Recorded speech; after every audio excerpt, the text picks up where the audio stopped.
नमस्कार दोस्तों, आपके माता पिता, गुरुदेव, भगवान और इष्ट देव सभी को मेरा प्रणाम।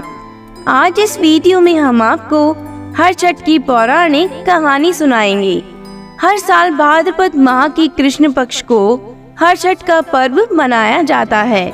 इसे अनेक नामों से जाना जाता है। धार्मिक मान्यताओं के अनुसार संतान की लंबी उम्र के लिए हर छठ का व्रत किया जाता है। कहा जाता है कि इस व्रत के पुण्य प्रभाव से पुत्र को कष्टों से मुक्ति मिलती है। इस व्रत में महिलाएं प्रत्येक पुत्र के आकार के आधार पर 6 छोटे मिट्टी के बर्तनों में 5 या 7 भुने हुए अनाज या सूखे मेवे भरती है।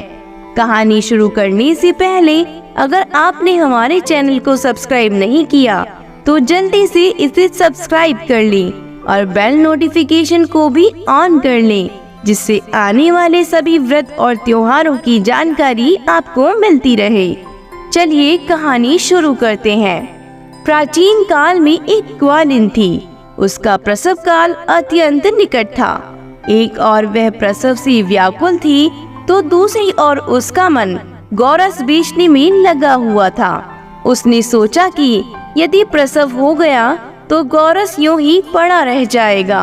यह सोचकर उसने दूध दही के घड़े सिर पर रखे और बेचने के लिए चल दी। किंतु कुछ दूर पहुंचने पर उसे असहनीय प्रसव पीड़ा हुई।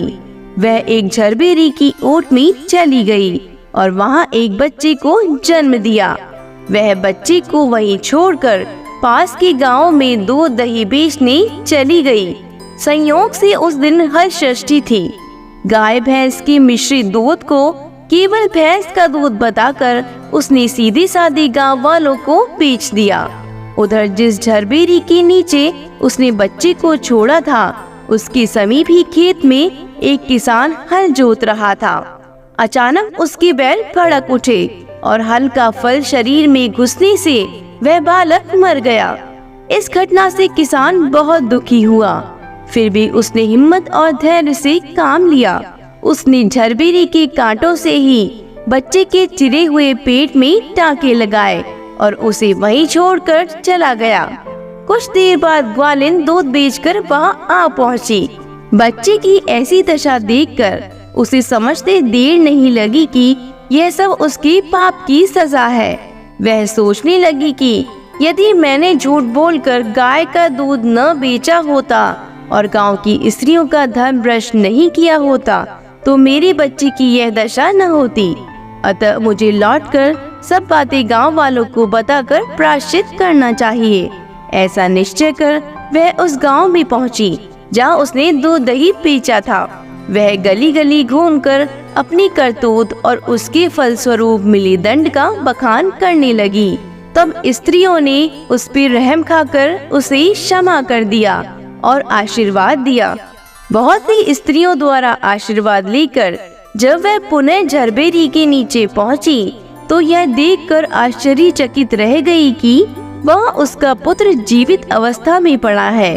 तभी उसने स्वार्थ के लिए झूठ बोलने को ब्रह्म हत्या के समान समझा और कभी झूठ न बोलने का प्रण लिया। हे हर छठ माता, जैसे उस ग्वालिन के बच्चे को प्राण दान दिया और अपनी कृपा बनाए रखी, वैसे सब पर बनाए रखना। कहानी सुनने वाले और हुंकार भरने वालों का सदा भला हो। बोलो हर छठ माता की जय हो। हमारे वीडियो में अंत तक बने रहने के लिए आपका बहुत बहुत धन्यवाद।